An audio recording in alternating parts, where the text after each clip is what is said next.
Hi, would you please tell us your name? I am Joe Sanchez. Joe, you wanted to share with us about being a filmmaker and also living on Skid Row.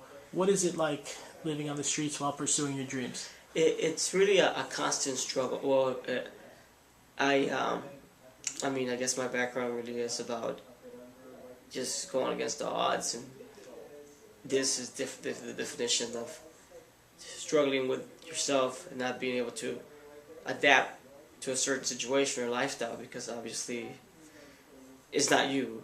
You know how strong you are, and you have to really tell yourself that, this is just a situation that'll pass. It's not going to be there for long. Why do you want to be a filmmaker? My biggest goal of filmmaking is basically my stories. I've always been a writer, so I've always had that knack of being a natural writer, so I just want to tell my stories with the world. So basically I want to be a filmmaker. Now, living on the streets, sometimes people see things that are not easy to deal with. Are there some kind of memorably hard things you've seen or had to deal with? Well, one night, I've been here a couple of weeks, and one night was not able to check in on time, so I had to actually sleep outside in the streets. And it wasn't the concept of sleeping outside, and it was cold, so that was something that bothered me. But I got up at 2 o'clock to go to the restroom. It was 2 or 3, I don't know what time it was. And there was a kid there. He had to be like 9 or 10, and he was smoking crack with an older gentleman. I thought that was that really was probably the hardest thing to do, to see that, because I guess it's like a second or third generation of, it's just gonna keep happening. It's a recycle. That's not gonna go away. It's just cycle.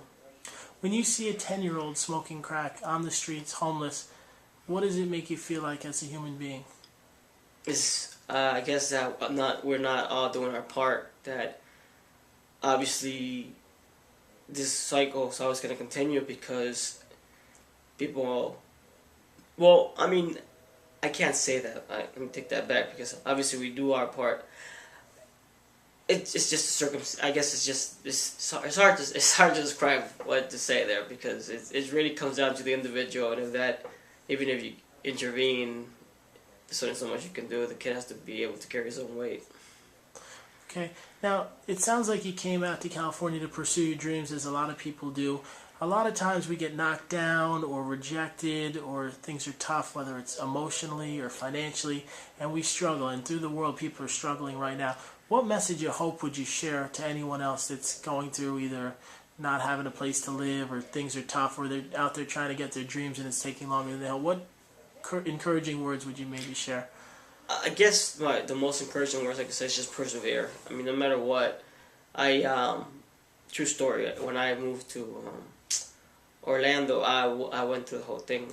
This is a rewrite of that ordeal. I was homeless. I wasn't quite myself, but I got through it. It took me about 3 or 4 months, but I got up, and within 2 years I had my own apartment, and I was seeing somebody. So this is basically a rewrite of that. So just persevere. You'll make it. Well, I want to thank you for sharing your story. I know things are going to improve for you. Maybe you'll make some videos for Will Listen. We'd love to have you help other people. No problem. Thank you.